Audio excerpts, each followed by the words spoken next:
Balak on Breslov. Chukat on Breslov. ברוך השם. הרי לנו מקשרת בין אוכל הצדיקים האמיתים ושדלו נוכל הצדיקים האמיתים שוכנע אפל קידוש שם השם עצמה ופרד מן הקדוש צדיק יסוגל מלאכנו ומכוח חוכמנו בלחמן פגן אנחנו לאומה זה אחותם תגננו לכל ישראל אמן. So before the class, as usual, we're going to do Refuah Shlema. And I don't have a list, so we'll Mir Ben Yael. Mir Ben Yael. Can we answer names? Yeah. Miriam Bat Ilana. Miriam Bat Ilana. Yosef Chaim Ben Olga. Yosef Chaim Ben Olga. Avraham Yaakov אברהם Ben Sarah. יעקב בן שרה. רחל בת שרה. אסתר בת מרליטה. אברהם בן יעקב. אברהם בן יעקב. מרדכי מרדכי בן אברהם. בן אברהם. קרן בת פורנס. אשר נעתי. בן פרח. ניסים בן רונית. שמחה בת משחדה. נינה. שלמה בחסיבה משה גמיל. יוסי בן שרה. דני תורה בן שרה. כל חולים עמו ישראל. אין נערפן עליהם, אין נערפן עליהם, אין נערפן עליהם, בזכות הצדיק. שלנו נתגן בעדיהם. אמן כן יהי רצון. And the two לעילוי נשמה, לעילוי נשמת. מאיר בן קלרה. מאיר בן קלרה. מרים בת יהושע. מנשה בן מזוד. קלרה אורית בת משה. אלי בן שמחה, רובי בת אסתר.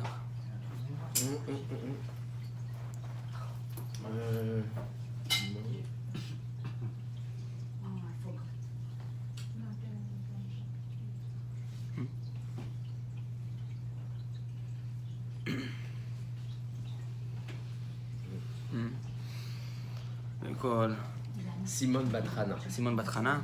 תהיה נשמתם קצורה בזכור החיים. Okay. So Bezrat Hashem, tonight's going to be a little bit of a continuation from last class, which was on Parashat Korach, obviously. And we're going to, I think, continue on the same concept of the same inyan we were talking about last time, which was about this inyan of chokhmah, this idea about wisdom, and following your own wisdom and the dangers of following your own wisdom, and how Rabbi Nachman and Rabbi Natan specifically, because we're going to study Rabbi Natan Likutei Halachot today, we're going to go through Chayei Moran, maybe Sichot Haran, and try to find the different pieces that can connect together and bring down this idea, which is to kind of throw away your own wisdom and to follow the wisdom of the Chokhmah of the Torah, and the Chokhmah of the Tzadikim, and specifically to take in others' Chokhmah and to kind of throw your own out. But before we do that, I'm going to bring a pasuk from Yeshaya. As is brought, Rabbi Nachman brings it down to explain this idea in Chayei Moran. He says, "Hoy chachamim be'enehem."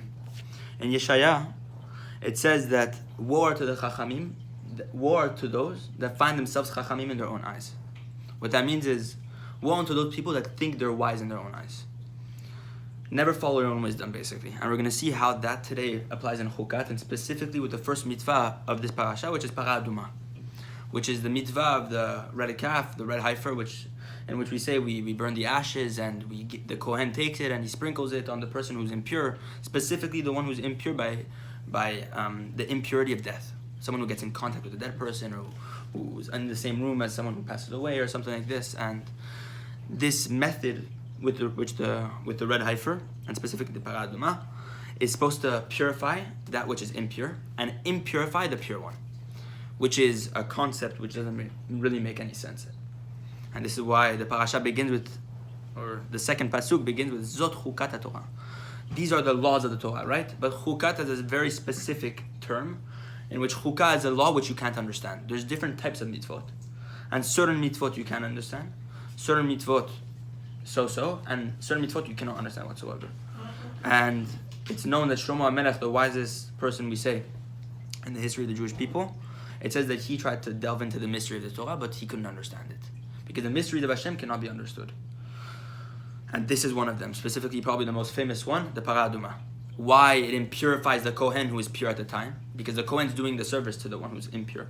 And why it purifies the impure one.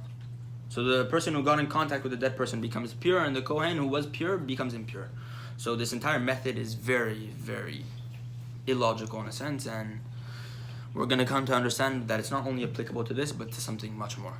So I'm going to read inside the Likutei Halachot because obviously we know the power in reading inside the Torah, inside the lessons of Rabbi Natan and Rabbi Nachman, and specifically the power to speak them into existence. And maybe try to bring in another concept about the paraduma. Maybe try to connect two different ideas. B'ezrat Hashem. So with the koach of the tzaddik, with the help of Hashem, we're going to try to bring down these ideas. And if you guys have any questions, obviously, cut me off, whatever it is. And we'll get into it. So, on the Dibur HaMatchil, on the pasuk, on the verse in which it says, Zot Chukat Torah. This is the law of the Torah. Asher tiva Hashem lemo, that Hashem commanded to Moshe, saying, Daber al ben Yisrael v'yichu elecha paraduma. Speak to Bnei Israel and take for yourself a paraduma. This is the entire parasha of the paraduma, and this process which we were just discussing about the red heifer and everything. So here we're going to discuss something very specific about the word chukat. Look what Rabbi Natan says, and let's see. We'll try to get down to the point. Parashat paraduma megale lanu she'i efshar להשיג ולהבין שום טעם במצוות הבורא יתברך שמו. This parasha of the paraduma, this concept of the paraduma, is coming to teach us something very big, which is what? That we cannot attain or grasp with any of our knowledge the chokhmah of the mitzvot of Hashem. We cannot understand why Hashem commanded us to do any mitzvah. And here Rabbi Natan is not saying just chukot, because there's different types of mitzvot, right? But he's saying in general all the mitzvot of the Torah. ואסור להרהר בזה כלל, כמו שכתוב, זאת חוקת התורה. And it's impossible, or it's not allowed, basically, to think about them at all, or to try to get down to the reasoning of these mitzvot at all. Because it says in the pasuk, Zot Chukat Torah, these are the chukot of the Torah. And why did it say HaTorah after? To show us that the entire Torah, regardless of whether we think there's mitzvot like we understand, like for example, don't kill, do we really understand that? Because the logic of the world, who created logic in the first place? God, right? And it doesn't really make sense in the first place, whether killing or whether keeping kasher or this or that or all these other mitzvot that maybe we can try to find reasons for. If we really dig deep, there's really no reason at all for any of these mitzvot, because what we're trying to say is that we understand why God brought these mitzvot, and we say that the mitzvot are just basically a disguise for God's will. As we take the word mitzvah, we have mem and tzadik. And if you take the adbash of the first two letters, mem and tzadik, which are, you reverse the letters across like the opposite side of the aleph bet. So for example, aleph you replace with tav, bet you replace with shin. It's like a constant, like mirror. It's a mirror, exactly. And in mem, if you replace that, it becomes vav. And if you place the vav, it would be if you put the tzadi, it becomes hey. So that becomes yud ke, mitzvah becomes yud ke, vav ke. The first two letters of mem and tzadik become yud and hey, and then the vav and the hey at the end, they mirror each other. So Hashem and the mitzvah in itself are one. Did that make sense to everybody? Maybe I didn't explain that well or something like that. So mitzvah is the basically the will of Hashem, Hashem mitzvah, and these mitzvot are coming to teach us that the mitzvah is Hashem in itself.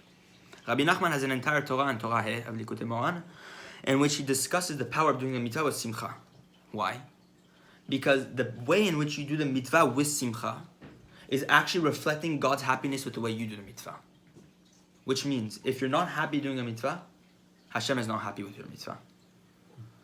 So, to do the mitzvah with complete simcha is showing Hashem, your will I'm very happy with. If you're not doing it with simcha, you're saying I'm not happy with your will, Hashem. And that's why actually doing the mitzvot with simcha is actually a proof and to accept Hashem's creation of the world. Because why did Hashem create the world? So that we could do His will. And if you're doing His will besimcha, you're showing Hashem, I'm happy that you created the world. But if you're not, you're saying, I'm not very happy with the way you created the world.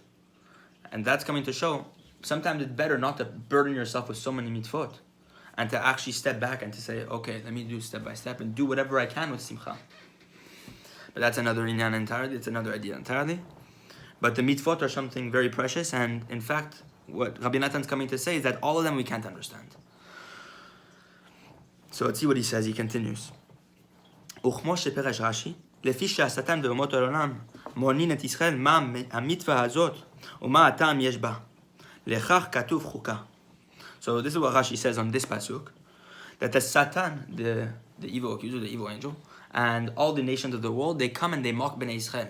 They come and ask us, why are you doing this mitzvah? Or what's the reason for this mitzvah? And what's this mitzvah? What's the reasoning behind this thing that you're doing? Lechach katuv, and this is why the Torah writes Chukat in this parasha. Chukat, why? Lomar, chukah chakakti, gzera gazarti. What does it mean? I've created a statute, I've decreed a decree. Meaning what? Don't try to understand what I've decreed and what I've brought down into the world. That's what I've done. Now, to try to understand that, that's a different idea entirely.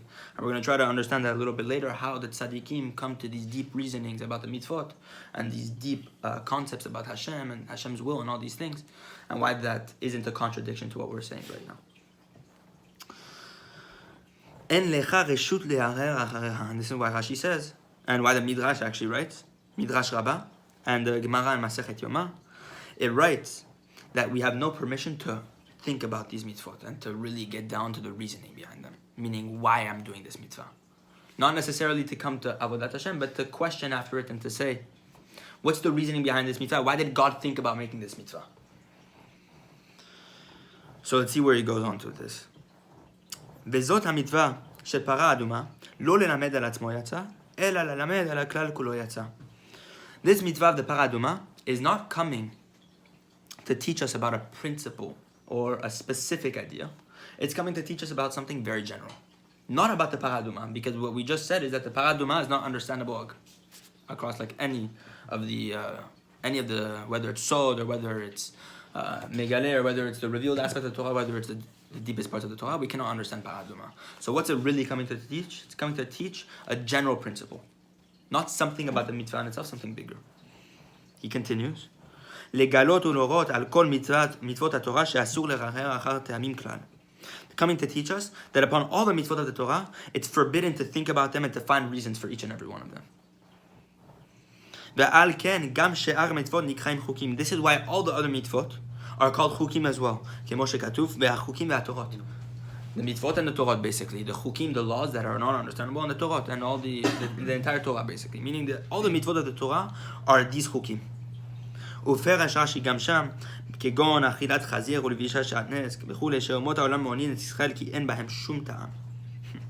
And this is why Rashi says by those mitzvot also, which are, for example, eating pig, that we don't eat pig, and why we don't wear mixed garments of wool and linen together, that we have no reason for them. But we're just doing them because Hashem says so. So those umot ha'olam, those nations of the world, the goyim, and all the other nations, they mock Bnei Israel because we have no reasons for them. We do them almost blindly. Rabbi Nathan is going to come to show us this is our benefit. כי באמת טעמי המצוות נעלמים ונסתרים ואי אפשר להשיגם בדעת אנושי כלל. Know that the reasons of the mitzvot are completely hidden and concealed from the eye, and it's impossible to attain them with this dat, the knowledge of this man. Meaning, as long as you're still alive in this world, you cannot come to understand why God created this mitzvah and what is the reasoning behind this mitzvah. Until a person passes away, and then Rabbi Nachman describes a different type of sechel, a different type of intellect, in which he can basically take on questions that we cannot understand in this world and ideas and basically understand them up there, but not in this physical body. רק צריכים לקיימם באמונה לבד. The only way to fulfill this mitzvot is to do it with complete emunah, faith. להאמין בהשם יתברך ובמשה עבדו כמו שכל ישראל מאמינים בפשיטות בלי דרכי החוכמות והשטות שלהם. Just like, what do we do? To believe in Hashem and Moshe, his servant. Like all of Israel, that we believe and we do this, all the mitzvot bipshitut. We do all the ways of Hashem bipshitut, bli dachei hachokmot, without the ways of the other wisdoms. Meaning, don't go into the philosophy of the thing. Do it with pshitut, complete simplicity. Don't fall into their foolishness, the other people that try to come up with reasons as to why they do things. And if I'm not going to do this because I don't find a reason, do it bipshitut. They're always constantly trying to find questions, and one of the questions they ask is, they're always trying to do this research and to understand how can God speak to Moshe, how can God speak to a human being, and all these things. All these questions that we can't understand, they're always asking, and because of that, that's the problem. That's why a lot of people fall off the path. And Rabbi Nachman writes many times, Chayei Moran, Sichot Haran, great atheism is coming to the world. And he says, my students won't have a problem with this, but no, it's just here to further encourage them.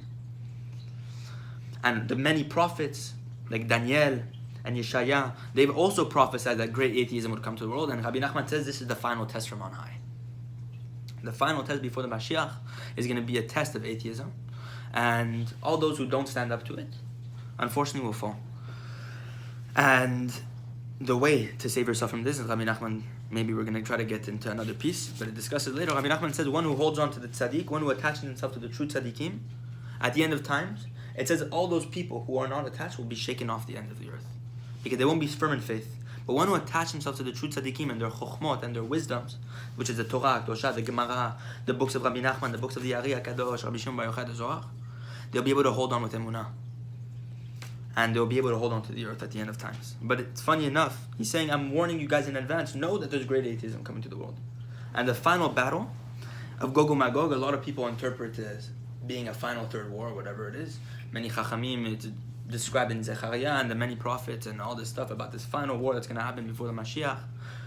Many different things that are going down, but Rabbi Nachman says it's not a physical war, it's a mental war. And that's why he says the Yetzer Hara is not called the Yetzer Hara anymore, called the Koach HaMedameh, called the strength of the imagination. The final test of the entire world is going to be up here. The Yetzer Hara convincing you can't do anything, that you're not Moshe Rabbeinu, that you can't become a tzaddik. All the chokhmah of the Torah is there to tell you, no matter where you are, to find Hashem, and that you can become the tzaddik that you are, to attain your potential. And this is what it's coming to teach. But the philosophers, what do? They drag the person down into depression, into all their questions, where they have no answers. And we're going to specifically focus on this idea about philosophy and what the damages it does to a person, and how you can save yourself from that. So he continues.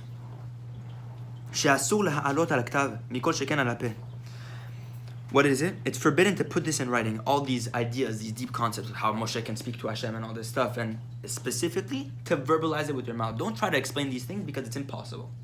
You'll never understand it.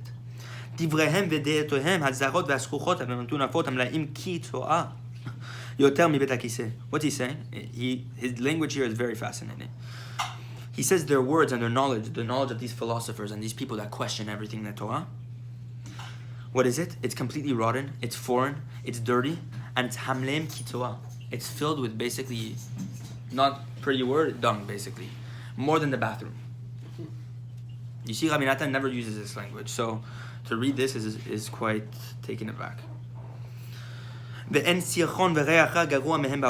there's no worse smelling thing, there's nothing worse smelling than these people. These people that question Hashem and everything they do. And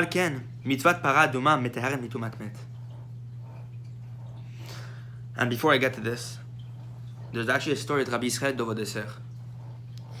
Rabbi Yisrael Dovodeser actually was a big Breslev Hasid, probably responsible for why many people today are Breslev.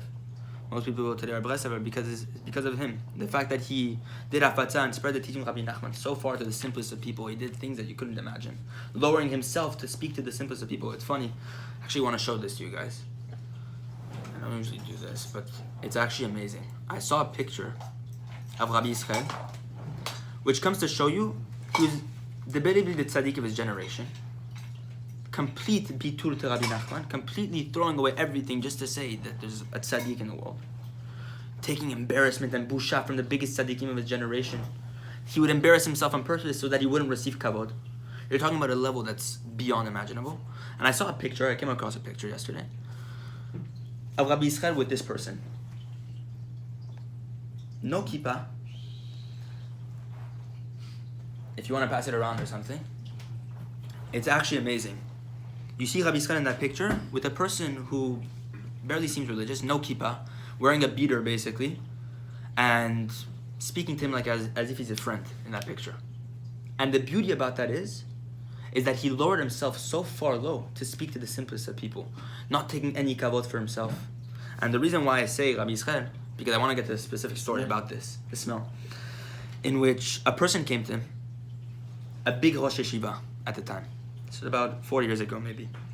And this person was brought to him by one of Rabbi Yisrael's close shamashim, one of the people close to him. What's funny is that this person close to Rabbi Yisrael said, I have a big person that I know that wants to come visit you. He heard a lot about you and he wants to come visit Rabbi Yisrael, right? Rabbi Yisrael said, okay, bring him in. A few weeks later, he brings in a person. And this person, a big Rosh Yeshiva, comes in. And Rabbi Yisrael has a very, very weird reaction. He starts smelling his hand. He goes like this. And he starts saying, Ma reach hazeh, what's this smell? And the person's walking in and he's shocked. And he's screaming, Ma reach hazeh, what's this smell? Like going crazy about it, like saying, like, what's this smell in this room now that the person's walked in? The other person walks out by the end of it. And the shamash of Rabbi Yisrael, the person who's next to Rabbi Yisrael, is like, Rabbi Yisrael, what are you doing? You know, I'm bringing a person to you and you're throwing him out the window by saying, like, what's this smell? You know, it's like almost embarrassing him. Rabbi Yisrael didn't answer. He didn't say anything. 2 weeks later, a person calls, this Rosh Yeshiva calls this person who was close to Rabbi Yisrael, the shamash, and tells him, you know, I think I know why Rabbi Yisrael said that. It's funny, because as a Rosh Yeshiva, we're very strict on our limud Torah. Meaning, at a certain time of the yeshiva, you have to study.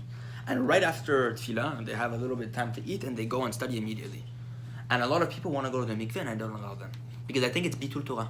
I think it's bitul zman. I think it's not allowed to go to the mikveh because it's just wasting your time. Better learn Torah and spend your time going to learn Torah, except and not go to the mikveh. And because of that, and because I was informed by other people, I began to realize that because mikveh is purify, like taking off that bad smell off you, because I'm not allowing those people to go to the mikveh, I myself smell bad. My neshama smells bad. And after that, the person understood that here you see a person, bipshitut. Rabbi Yisrael is saying the mikveh is ikar, right? Because Rabbi Nachman says every day a person should go to mikveh. Rabbi Natan says that mikveh comes from the word tikva, hope. A person who goes to the mikveh every single day will not die without hope. Meaning he will not die without finishing his tikkun, without finishing his reparation in this world. And here you have another person trying to go with his own chokhmah and saying, no, it's bitul zman, it's bitul Torah. Going to the mikveh is bitul Torah. It's a waste of time. While they're going on the way, they're talking, they're not spending as much time as possible in the book. And that you see is something of going your own chokhmah. It's almost like Korach, in which Korach comes to Moshe Rabbeinu and he brings up all these questions, like big questions, like saying, why do you need a mezuzah in your house if you're going to have books of Torah? Right? Mezuzah is just a parchment of a few parashot in the Shema. But the book of Torah can have everything and more. And not only that, he says, why don't we wear tzitzit entirely made of tchelet? Not just one string. So all these questions are all chokhmot.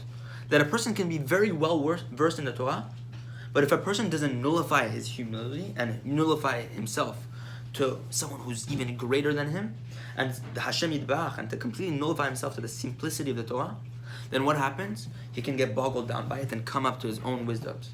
And Rabbi Nachman, in one of his most famous Torah, the Torah called Ayeh, he starts with this Torah by saying, most of the people today, and that done a lot of the damage in the world, all these people, I'm not going to say their name, I don't even going to give them credit, whatever it is, all those evil people in the world that we see throughout history, they all came to become who they were, all because of one thing. They all followed their own wisdoms. They never nullified themselves to anyone. And this we see is a common theme throughout history and throughout this, and this is what Rabbi Natan's really placing the point on. This is the most disgusting smell in the world. When you find someone who's so arrogant that he's not willing to nullify himself to the wisdom of the Torah. Because the wisdom of the Torah is pure, it's simple, and it's completely from Hashem. As what did Rabbi Nachman say in Sichot? I'm going to read it for you, because it's actually amazing. It's something so pashut, it's amazing. It says, אחר שבא מלמברג, שחי אחר כך 2 שנים, היה מדבר בכל פעם הרבה מאמונה, והבנו מדבריו שכל דיבוריו שמדבר כל כוונתו היה הכל בשביל להכניס אמונתנו האמיתיות בלב כל אחד ואחד מישראל. What's he saying? After Rabbi Nachman came back from the city of Lemberg in Ukraine, which was a city, it's known, that he went there for a few months where he was very sick and no one knows what he did. No one knows anything that he did. Rabbi Nachman revealed a little bit that he was going to fight off atheism a little bit for the future generations and everything there. But for months at a time, I think it was for about 6 months, he went there and no one knows what he did there at all. Cut off contact from everyone. And there, it said when he came back, Rabbi Natan noticed a difference. What did he start to do? For the last 2 years of his life, so he was 36 when he went, he spoke only about emunah, faith, emunah. And he says, even those words that weren't about emunah, if you really dig closely, Rabbi Natan's saying it's all about emunah. Everything was to build and to enter into us emunatenu, hamitiyot, to build in our faith, our true faith, belev kol echad ve'echad miYisrael, to really instill that faith within each and every heart of Am Yisrael. והיה רגיל להזכיר כמה פעמים גודל יוצא מנפלאות הטובה שעשה לנו משה רבנו עליו השלום, שנתן לנו את התורה, ופתח בה בראשית ברא אלוקים את השמיים ואת הארץ. And that's the point. He went to explain the greatness of Moshe Rabbeinu. Rabbi Nachman was always constantly explaining the greatness of Moshe and saying that Moshe instilled with us and gave us such great treasures, which is what the Torah Kedosha. And what's the essence of the Torah? What's the first word? Bereshit bara Elokim et hashamayim et haaretz. And you know what's funny? It's the most simple phrase in the entire world. And that's the beauty of it. In the beginning, God created the heavens and the earth. And Rabbi Nachman said, what a gift to show that the entire Torah starts with no sophistication whatsoever. What? It starts with Bereshit bara Elokim et hashamayim et haaretz.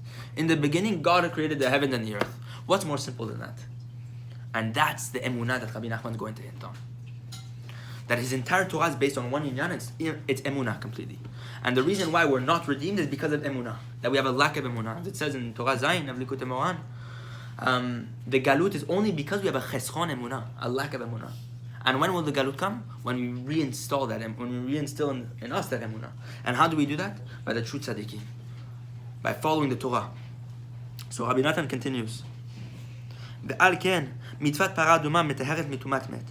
כי פרשת פרה הוא בחינת אמרתי ארקמה, והיא רחוקה ממני. And this is why he's saying, the mitzvah of the para aduma purifies that which is impure. And specifically the impurity of what? Tumat met, the one who is defiled by the dead. How? Because it says in Kohelet, Amarti erkama, I said I could have attained wisdom. But what? Vehi rechoka mimeni, but it's very far from me. Meaning, you think you can attain wisdom? No, it's very far. What did that mean? How does it explain? Ki mitaharet temeim umtamet teorim. What happens? It purifies that which is impure, and it impurifies the pure. As we were talking about earlier. It's impossible to understand this with our minds. And it's specifically coming to impure, to purify those who are impure by death. How? He's coming to explain the sod behind this. Where does the real tuma come from? Today there's no tumat met because we're all tumat met, right? So how does this apply right now? He's saying what's really the impurity of the dead? It's not the impurity of the dead if someone who physically dies and who's under a tent. Now, spiritually. And what's the spiritual death? The philosophers, those who go after with their own wisdoms. As is known in the Torah and many times throughout the Zohar HaKadosh, called sitra demota, the side of death. Which means what? One who attaches himself to the wisdom and trying to find and to research and trying to find the reasoning behind everything, you're attaching yourself to the side of death. And that is the idea of making yourself impure by death. But how do you repair yourself? Through paraduma. Which is explaining is what? Doing the mitzvot, rak al emunah levad. Only on emunah. Because he's saying what? All those philosophers, all those researchers, all those people that constantly deny the Torah and are constantly trying to find reasons for why behind everything they do. This is what? It's the filth of the snake. It's a nachash at the beginning of time. What did the nachash do? Confuse Adam HaRishon. Constantly making him do the research. Hashem told you not to eat from the tree, but you can touch it, right? And he was playing on Adam's words, the Chava, this and that, and all this stuff that really confused Chava and brought death into the world, funny enough. And this is what it says. And this is why through the mitzvah of the para aduma, shehi b'chinat chukat Torah, shemegalet lanu she'Torah hi b'chinat chukah. What is it? It's the aspect of the chukat Torah. It's the aspect of the laws of the Torah that we cannot understand. It reveals to us that the Torah is the aspect of a chukah. Bechinat amarti erkama vehi roka. It's the idea of, I think I can attain wisdom? No, it's very far from me. I can't understand any of this. Bechinat chukah chakakti, zera gazarti, en lacha rashut la'arer achereha. It's the idea of what it says in the Midrash. Hashem created a chukah, Hashem decreed a decree. But you don't have permission to go after it and try to understand what God was thinking. Through this, whenever you instill yourself with this idea, you purify yourself from the impurity of death.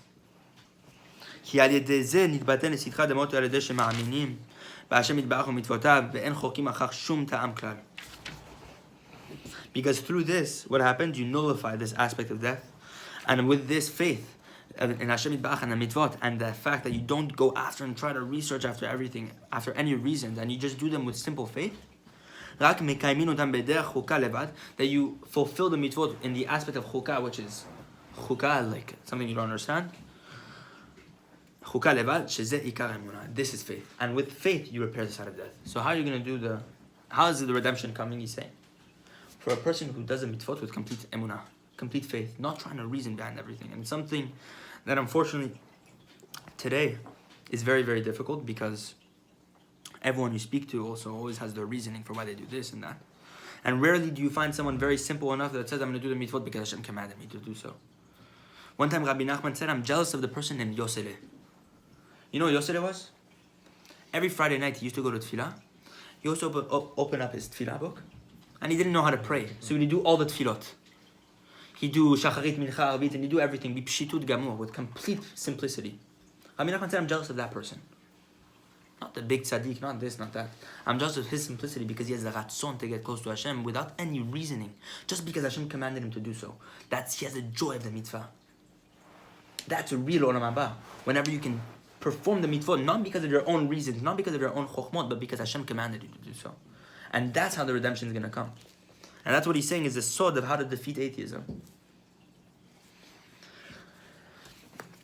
I'm going to go to another piece because it seems to be saying that it's not to have any dat whatsoever, not any wisdom or whatever it is, but he's going to explain how the chachamim have so much chokhmah, how the real tzaddikim have so much wisdom, and how it's not really a paradox in a sense. He's going to explain right now. And that's the next piece that I want to get into. If you guys have any questions, obviously, cut me off, whatever it is. What you said applies to chukim, right? We should not try to understand because it's a chok, not other mitzvot. All the mitzvot. All the mitzvot. He says, Kol mitzvot shebat Torah. Right here.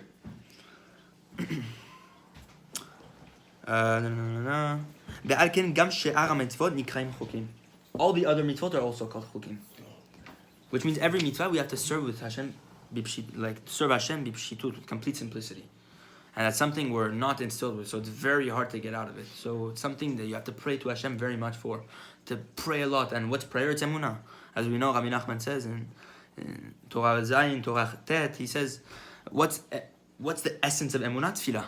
How do you know this? Because it says Moshe Rabbeinu, when he lifted up his hands, Vayhi yadav emunah. In battle, it says, when Yoshua was fighting Amalek, his hands were faith, right? What does it mean? What's emunah? Targum English writes, Perisan bitzlo. What does it mean his hands were lifted up in faith? Cool. It means prayer. Perisan bitzlo, his hands were spread in tefillah. Okay. And that's what faith is. The more you pray, the more you gain your faith. And that's how to really attain emunah, to do the mitzvot with pshitut, to pray very much for it, because it's very difficult. And there's always people that are constantly trying to bog you down and trying to find reasons for why you do this. Do the mitzvot with pshitut. And then you'll find the beauty behind the mitzvah that you do. But if you try to find the beauty behind it and then try to do it because of that, your mitzvah has no foundation. It's all because of your own self. It's all because I want to know why I want to do the mitzvah. But if you do it for Hashem first, Hashem will allow you to find enjoyment from the mitzvah. And this leads to the second piece. Zot Chukat Torah v'chule paraduma. So this is the law of the Torah, the Chukah of the Torah, which is known as the paraduma. And it's a small piece, but it's something very, very big. Al yedei shema'aminim b'vchinat Chukat Torah. Because of, or by means of the fact that we can believe in what is called Chukat Torah, meaning in doing the mitzvot or doing the Torah in the aspect of a chukah, which is not understanding it, just doing it because Hashem told us to do it. Be'emunah. And here he's implementing a new concept. What's this idea of doing a mitzvah without the reasons behind everything? It's what? It's called a makif. There's different types of nishamot and there's different types of light. Some lights are internal. Some lights are internal, meaning you understand those lights or something that resonate well with you. And there's nishamot that are something surrounding you. Those are called the makifim, the surrounding lights. They're orot, they're lights that surround you, that are not really internalized. You can't really understand them. Something's inside you, you understand, you have a grasp of them. The three nishamot, and there's 5 nishamot. So there's 5 types of souls, as is known throughout the Zohar and the writings of the Ari. There's 5 types of soul. There's the nefesh, which dwells in the liver. There's the ruach, which dwells in the heart, and the neshama, which dwells in the mind. But there's 2 types of nishamot that are above the aspect of the body and that dwell around a person.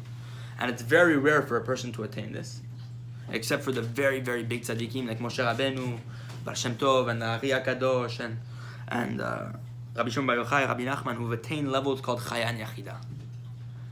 Chaya is one level above or surrounding your body, and Yechida is the highest level. That's where the soul of the Mashiach is going to come from. And specifically, Rabbi Nachman said he attained this level of Yechida as well. But what's he saying? This idea of Chukat Torah, Emunah, to serve the mitzvot, to do the mitzvot of Hashem be'emunah levad, with only faith, is this aspect of a makif. It's surrounding you. You can't understand it. Make sense? She'i efshar lahabinam. You cannot understand this neshama, right? It's very hard to attain. You can attain the ruach and the neshama on Shabbat Kodesh, but you cannot attain the chaya and yechida on Shabbat Kodesh. It's something that's above the aspect of logic and mind. You have to attain and go up to very high places to attain this. But here he seems to be saying how to do it. But how do you really illuminate those aspects of those outer lights? The chaya and yechida? By what? By understanding that you'll never understand the mitzvot of the Torah. By understanding that you're far from wisdom, there you'll be able to attain that which is not understandable, if that makes sense. The thing which makes no sense will become logical to you. Because you accept that it makes no sense. Exactly. It's a big paradox or whatever it is.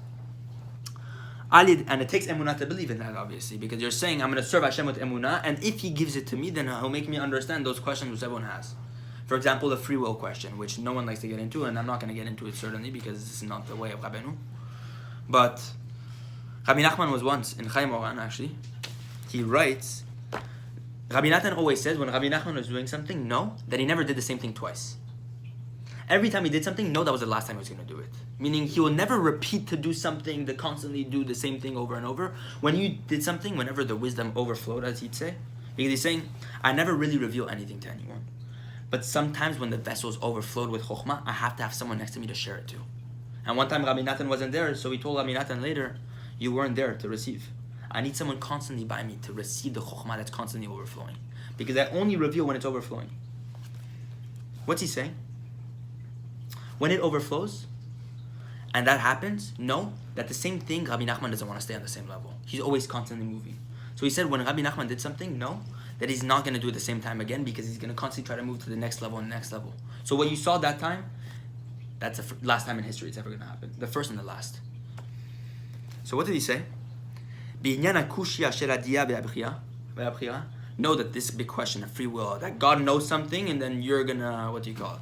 And then you have the choice to do something, this paradox. And don't go into it because that's not the point. It's already brought in Likutei Moharan, this idea. In Torah 21, and by the way, come to show you, it's unbelievable how it works. Just to show you the way Hashem works. Torah 21 of Likutei Moharan is actually funny. I just got there today. And Torah Chaf of Likutei Moharan is on Parashat Chukat, which is what we're studying about hitting the rock and everything. It comes to show you everything is applicable. But in Torah 21 of Likutei Moharan, there he explains this idea of sechel makif, this outer intellect, the intellect that we're discussing, right? That you cannot really attain until you pass away. And once you pass away and you attain that outer intellect, because you have a physical body and you're not really, if you really want to attain those levels from the outer world, from those upper worlds and everything, you really have to nullify your gashmiut, your physicality, to complete zero. So to attain this knowledge and understanding of free will and choice and all these things can only come whenever you've attained this aspect of what is called makif, the outer lights. So he's saying in this Torah 21, that a person cannot understand this concept of free will unless he gets to that level of what is called makifin. But look at this, which means to do the mitzvot with complete no wisdom, so that you get to the level where you can understand that which is not understandable. But he continues. Know that this sechel will not come to you, this intellect cannot come until the future. וסיפר רבנו ז"ל שכבר היה לו תירוץ נכון על זאת הקושיה, והתירוץ היה בבירור גמור. What's he saying? One time Rabbeinu told Rabbi Nathan that he had an answer to this question, the question that everyone seems to have a question on today. And he wrote it down clearly on paper to the point that it was so clear that no person had a question on it. Like every time Rabbeinu did something, know that everything he did was with complete precision, that there wouldn't be a person to be able to ask a question on it. Everything he did was like completely purified and completely pure. No questions could be asked. כדרכו תמיד שאינו אומר דבר שישאר בו פקפוק. רק דברים הברורים ומחוברים כשמלה. What's he saying? Everything Rabbeinu did was with such precision that there would be no question left from it. Everything you do would be to the point where like you'd accept it automatically. וכבר כתב את עניין הכתרות בכתב. He already wrote the answer to this question on paper. And what happened? אך נאבד ממנו הכתב. But what happened? It got lost. ועתה נשכח ממנו, and now it was forgotten. What's he coming to say? Look at Rabbi Natan's parentheses. כדרכו תמיד שכל מה שכבר חידש. It was always his way that everything novel that he brought into the world, everything new that he brought, which is this piece of paper that he's explaining, answering a question that everyone has a question on, the entire world. הסיח דעתו ממנו ואינו עוסק עוד בזה. The second it was done, he would never put his mind again to it. He was always moving on. רק הוא רוצה בכל פעם חדשות לגמרי. He only wants new things. וכמוה במקום אחר, it's brought in many the teaching of Rabbi Nachman and Shifchei Haran and everything that Rabbi Nachman would always move on. He never dwell in the past. He wouldn't say, okay, I did this, let's go back to that thing. No, he'd always move. That's what Rabbi Nachman said. Before I went to Eretz Yisrael, I don't want those Torah. I don't want the Torah, the Chidushim I revealed before Eretz Yisrael, even though he said that even Bar Shem Tov and the Rabbi Shimon Bar Yochai would be amazed by his Torah before Eretz Yisrael. And what did he say? I don't want them. I only want what happens after Eretz Yisrael because I constantly want new. I don't want those old teachings. And because of that, we see though that there are tzaddikim that can really tap into this inner knowledge and answer these questions that no one has. But you have to believe in Emunah Levad. And why can Rabbi Nachman say and he has those answers to these questions? Or Rabbi Shimon Bar Yochai bring answers to questions and things in the Zohar HaKadosh that no one's been speaking about for thousands of years, that even Moshe Rabbeinu didn't bring down in the Torah? Why? Because he attained a level of such bitul to Hashem, such, let me do the mitzvah with such emunah, without trying to get to the reason behind it. They grew up doing the mitzvot with such mesirut nefesh, without understanding it. Even when it got tough, they did it. That's how they attained those questions which weren't understandable. By removing your wisdom, then you attain that. And then he says, and once you really nullify your wisdom and you say, okay, I can't understand, and you're illuminated by that makif, that surrounding light, which is these neshamot that can bring you these chidushim, these novel ideas that the world has never seen before, that have questions, that answer the questions of the entire world. What happens when you do that? You attain you attain a heart that is fire, like on passion, that you have a fire to serve Hashem. Bikdusha and holiness, not a bad fire. Until your heart is basically constantly burning for Hashem and it's constantly rising to do the Ratzon of Hashem. And what happens? What do you do by default? You draw down what? The Taharat HaParah, the purity of that holy cow. And why the cow? Because it was red. And what's red? It's fire. It's sitlavut, holiness, holy fire. And what happens? You're purified from all these impurities. By what? By the fact that you realize you don't understand anything.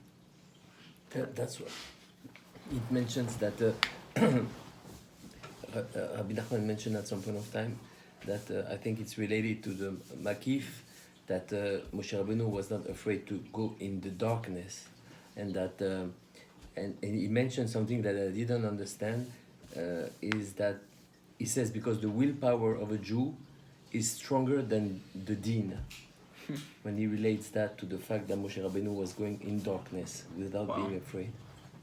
I think the Ratzon can get you out of it. Yeah.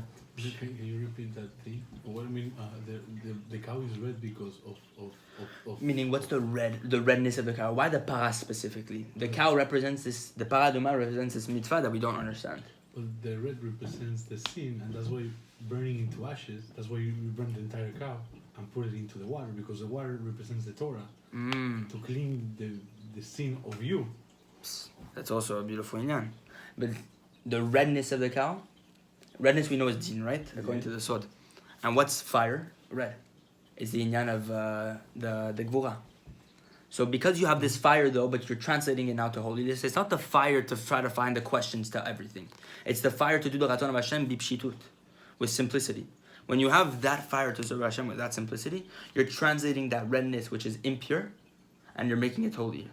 That's an inyan also. But he seems to be saying basically the mitzvah of the paraduma is specifically this idea of not understanding, and to say I will do the mitzvot all the mitzvot as if I'm doing the paraduma. Meaning, let me not try to get to the chokhmah behind this mitzvah because I don't want to take away from the mitzvah of Hashem. If I try to understand everything Hashem is doing, who am I to understand Hashem? You know? The Katzke Rebbe, Rabbi Natan once met him actually. It's an amazing story, but it's for another time. The Katzke Rebbe was very big for saying something. He's saying, if you try to understand God, what makes you different than Him? If a person who tries to understand Hashem and the reason behind why he does everything, what makes you different than Hashem? So, our goal is not to try to understand Hashem because no one will ever understand Hashem. Our goal is to say, I don't understand Hashem. And there was something very beautiful about this. And I was actually listening to this in a class by Rabbi Chaya, a 1-minute class. It was very quick, but it was a very beautiful idea that he brought about Rabbi Nachman. There's a very famous story. It's brought in Koch Ve'or in a book by a big Bresler Chassid that Rabbi Nachman one time was walking and many dogs came out and the dogs came out and they started barking at him. And they started barking at Rabbi Nachman, barking at Rabbi Nachman. Rabbi Nachman said, Ani yodea. I know. And the dogs stopped barking. Years later, after Rabbi Nachman passed away, Rabbi Natan saw dogs barking. And you remember that time where Rabbeinu said, I know. But he changed up the wording. He said, Ani lo yodea. I don't know. And what happened? The dog stopped barking. What's the moral of the story, or what's the depth behind why Rabbi Natan does that? Because Rabbi Nachman's attaining a level of the makifim, right? Mm-hmm. Those answers to the questions that no one can understand. But me, who's pashut, Rabbi Nachman said, I want all my students to become literally like me. Tzadikim gemurim. I want my students to become true tzadikim, complete tzadikim. And this was his goal. Rabbi Nachman, he was getting upset at the students. He's saying, me, I'm trying to give my mesirut nefesh over you. And this is not what I want. How can I go up to the kisei hakavod and come and explain myself to them before you that you are not tzadikim gemurim? This is why I came down to the world, that all my students become true tzadikim, complete tzadikim. And he said, maybe I can comfort myself with the idea that I'm constantly repairing the shamot that are already passed away and I'm making them tzadikim. But he said, I want to make those that are alive in this world tzadikim gemurim. And Rabbi Nachman says, I want my student to literally become like me. So how does that make sense? I want my student to become like me, and you're talking about Rabbi Nachman, who's at the level of Moshe Rabbeinu, who attain all these questions and answers and these levels that we can't understand. And me, who's, you know what I mean, going to work or whatever it is. How can I attain that level? Rabbi Avraham ben Rabbi Nachman writes, you can attain the level of Rabbi Nachman by doing one thing. It's by understanding you can't attain it. Which is this exact idea. I don't know. It's what Rabbi Nathan's saying, I don't know. And with that, you become like Rabbi Nachman. You know why? Because you're completely filled with the essence of Hashem. You're completely filled with the Ratzon Hashem, that you're doing it completely for Hashem Yitbarach. Exactly what you said about the makif. Right? It's a paraduma, exactly. And it's a very deep idea of saying, like, okay, there's tzaddikim like Moshe Rabbeinu. Will I ever attain Moshe Rabbeinu? I don't know. Probably not. Moshe Rabbeinu is Moshe Rabbeinu. Receive the Torah, right? I've done a lot of blemishes, this and that. But by me understanding that I can't doing that, and to take that to the fullest essence, to become as humble as possible and to say to Hashem, I know I don't want that, but let me try to be the best person. Let me try to follow the advice of the Torah, to follow the books of these tzaddikim that are telling you, this is how you do it. When you do that, you attain their level. And this is how Rabbi Nachman is going to be up there and to say, you know, what do you call it? This student, he, tzaddik gamur. Because what he understood, that it's very difficult and there's tzaddikim before me. But you know what? I'm going to nullify my own chokhmah, which is the exact opposite of Korach.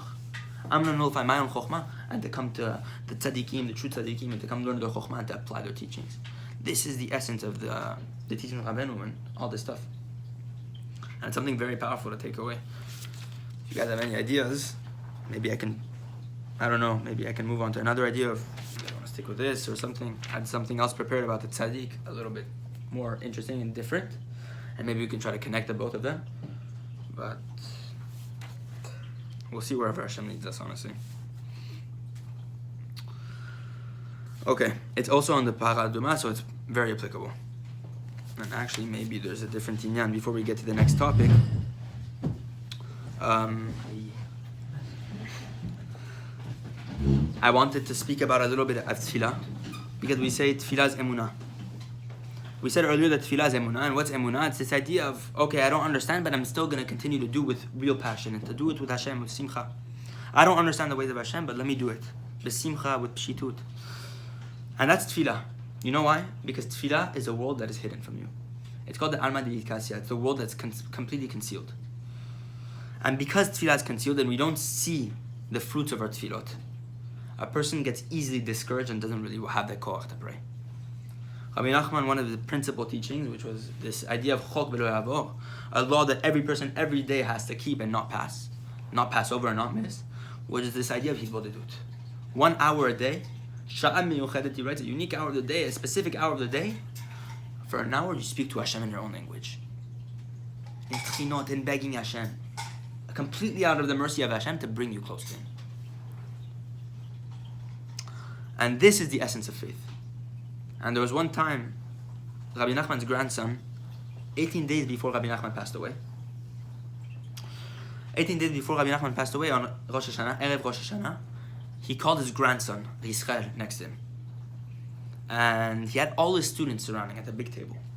And everyone was there for the last Rosh Hashanah he'd ever live.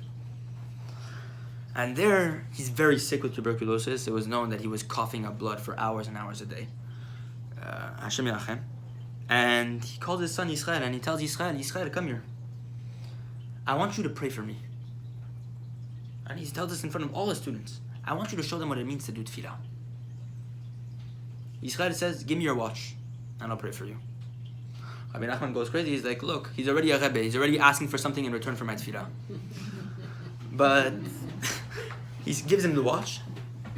Rabbi Yisrael takes it, and he goes to the corner and he says, I want to find the language because it's absolutely amazing. And it's written in Yiddish here because it comes to show you the power of it. It's something unbelievable. If I can find it or something, I don't know. I might not be able to. Pray to Hashem. Basically, yeah. He said, God, how my grandfather is sick. And he walks out of the room. All the students are dying of laughter. And Rabbi Nachman starts mocking every one of his students. He's saying, oh, you think it's funny? You should learn tefillah from him. Because he mastered the essence of tefillah. How should tefillah be done? It's not to go with your sophistication and try to find the chokhmah behind how to pray or this or that. The real tefillah comes as if he's a child before his father. Crying to Hashem, begging Hashem. Bipshitut, with complete simplicity. That's how you attain a real level. Not with all these types of meditations and this sophistication of trying to understand this or that. Hashem wants your simplicity.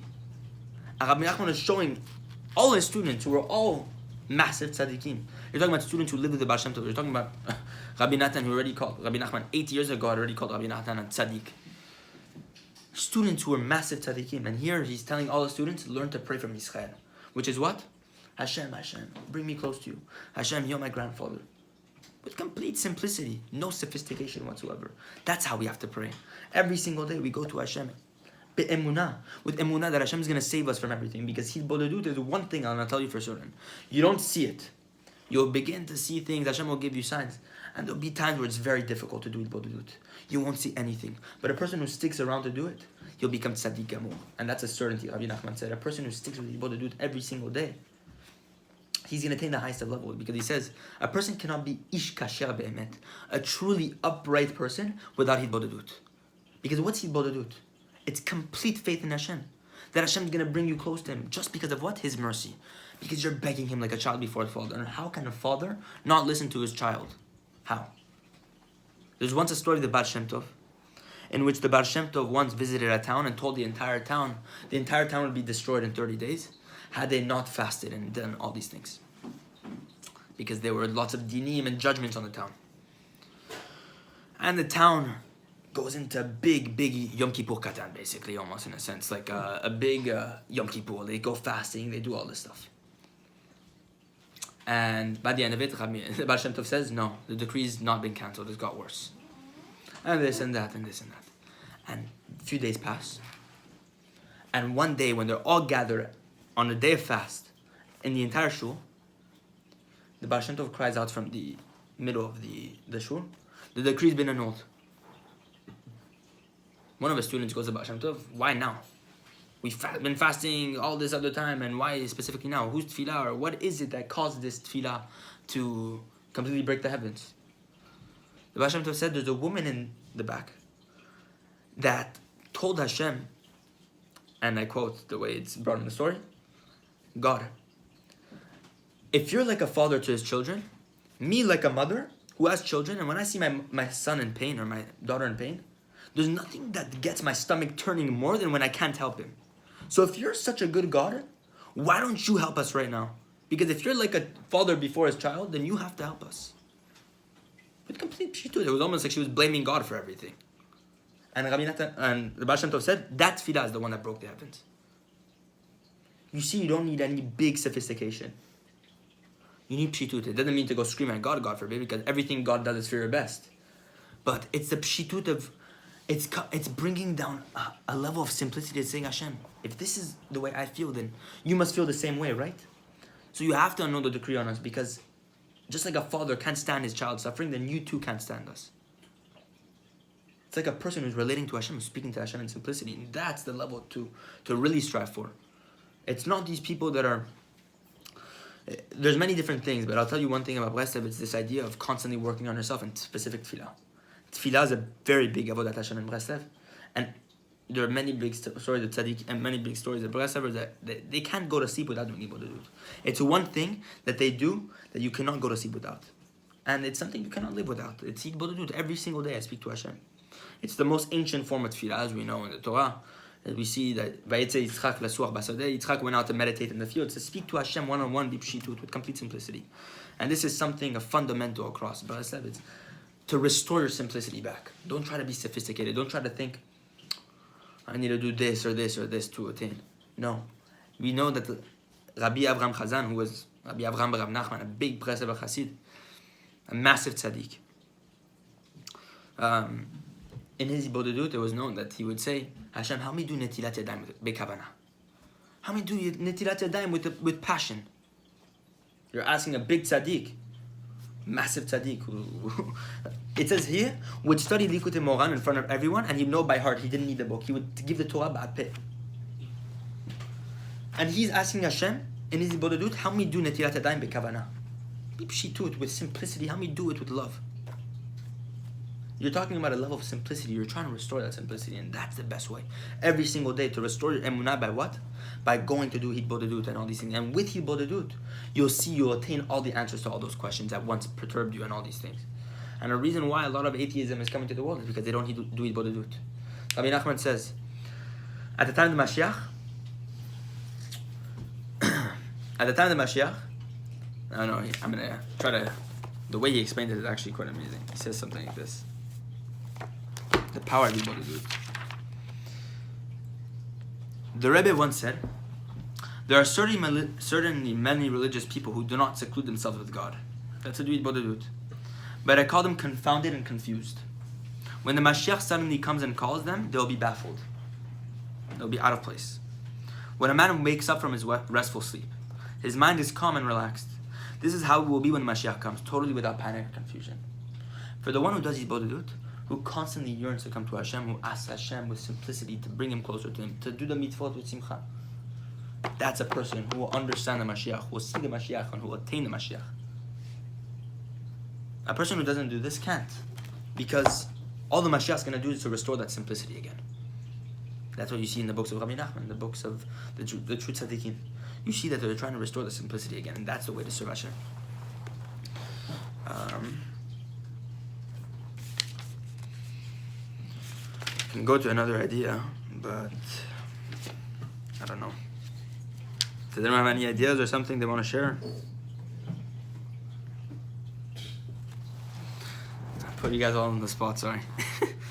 Okay. Let's try to do something else then. Maybe we'll try to connect both of them.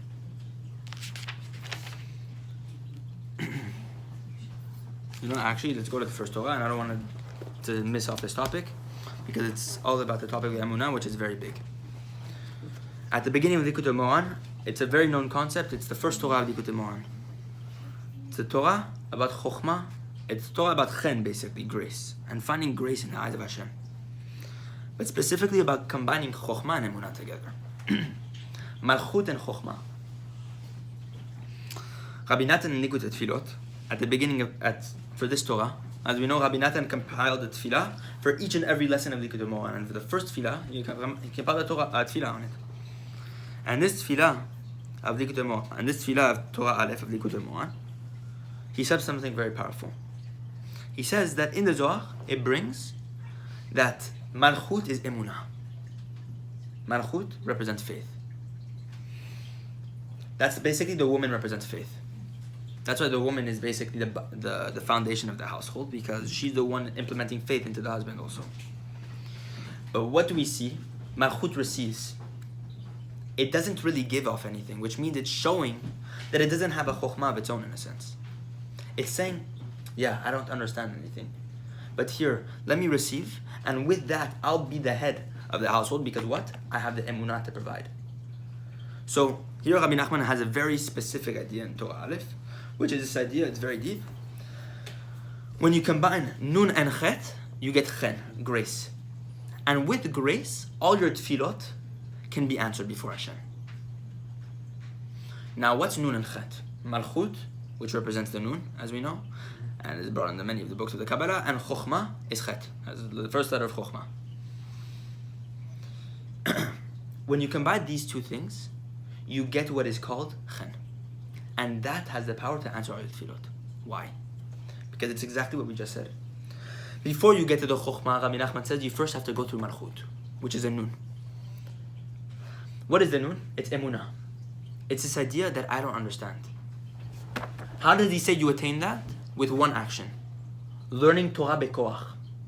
Because when you learn Torah with strength, what you're saying is, my chokhmah means nothing. Let me learn the Torah with a desire to get from the Torah and not from my own wisdom. How do you build a nun? With learning Torah with strength. Once you learn the Torah with strength, it allows you to what? Receive from what is the wisdom. What is the wisdom? Chokhmah.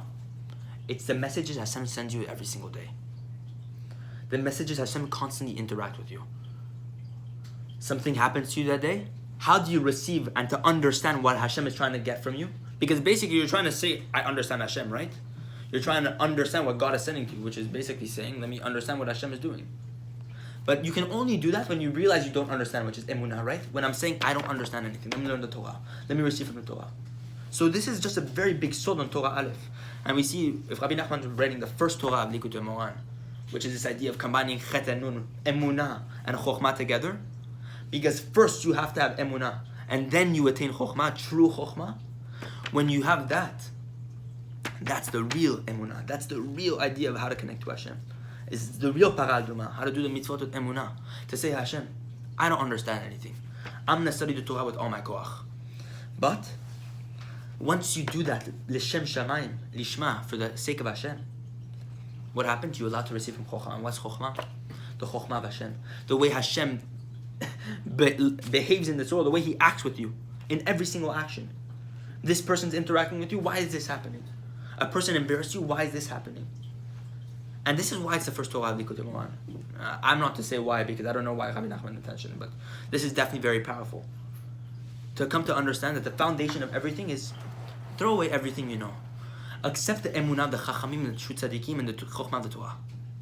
Because how they did it, they completely threw away everything. And that's how they attain the chokhmah. By you doing that and attaining the chokhmah, you attain true chokhmah, which is what? Complete connection with Hashem, interaction with Hashem and everything that happens. And when you do that, you get chet and nun. That's chen. As we know, if you take a letter nun, you get like, what do you call it? It's like, a vertical bar and a horizontal bar at the bottom. And what's tough? What's chet? It's like a bar at the top and two vertical bars on the side. If you put the nun on the left bar of the chet, so, if I can maybe draw it or something like that. It's a little, we're doing a lot of improvisation here. On the plate, Yeah. Thank you. So you have a chet, and then you have a nun, right? If you combine both those letters together, you get a tav. So you see you have a chet, my bad. It's very hard to see a chet and a nun, and you put the nun at the left bar of the chet, you get a tav. What did that create? And here I put in the video camera. You get nachat. What's nachat? Your words have pleasantness. They have grace before Hashem. They have something very powerful. It smells nice. And what did it say in the Torah? B'divrei chachamim benachat nishmaim. The words of chachamim are heard with nachat, with pleasantness.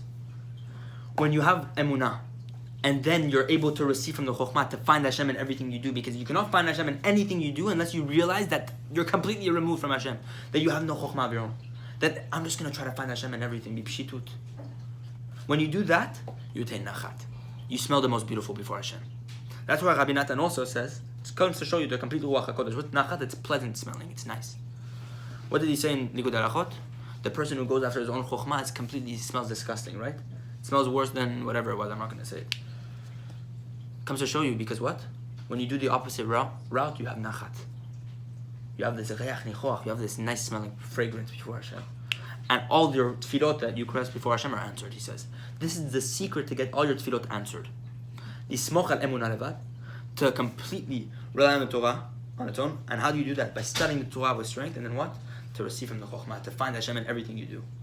And when you do that, you combine, and then whenever you pray, you're able to receive everything that you want. So, went all over the place, but the simple, I guess, takeaway is pshitut. Do everything with simplicity, because that's actually the way to attain the highest level.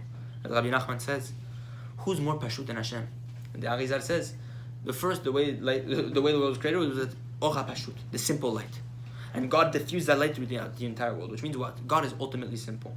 And there's so many people trying to out-sophisticate God. Be ultimately simple. And there you'll be like Hashem.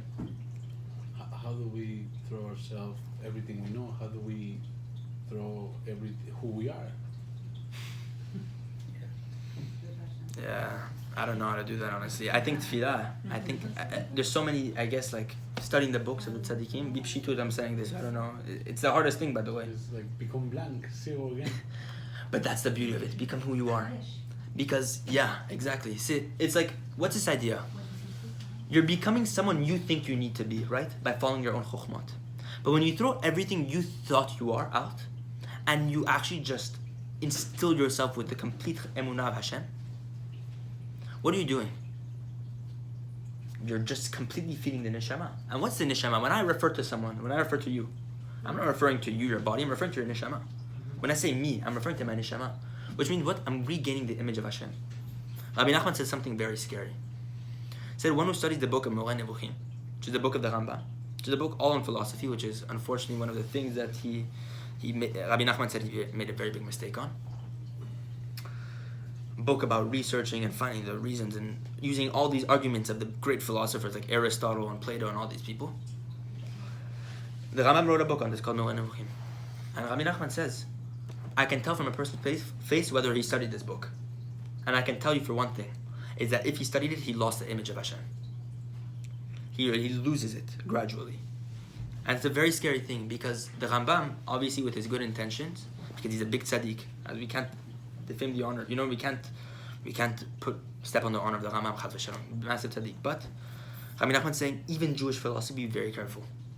All those philosophies, even in the Jewish realm, like whatever, you could look at his books, Chayei Moran, and go look there and see different books which you should or shouldn't study. I'm not going to say that for myself. Whatever it is, different works that try to describe or try to throw away the chokhmot of the Arizal and the Zohar HaKadosh and the deep sodot that they're bringing down from a chokhmah and emunah that's so high. And these people that are just explaining everything belogic, bechokhmah, he's saying refrain from those completely, because you're going to completely lose your image of Hashem. Because what are you doing? You're following your own chokhmot. You're following the chokhmot of the men and not the chokhmah of Hashem. So, Bezrat Hashem, may we completely nullify ourselves to the emunah of Hashem, to serve Hashem b'pshitut gamur, and Bezrat Hashem to attain the highest levels of chokhmah because of this.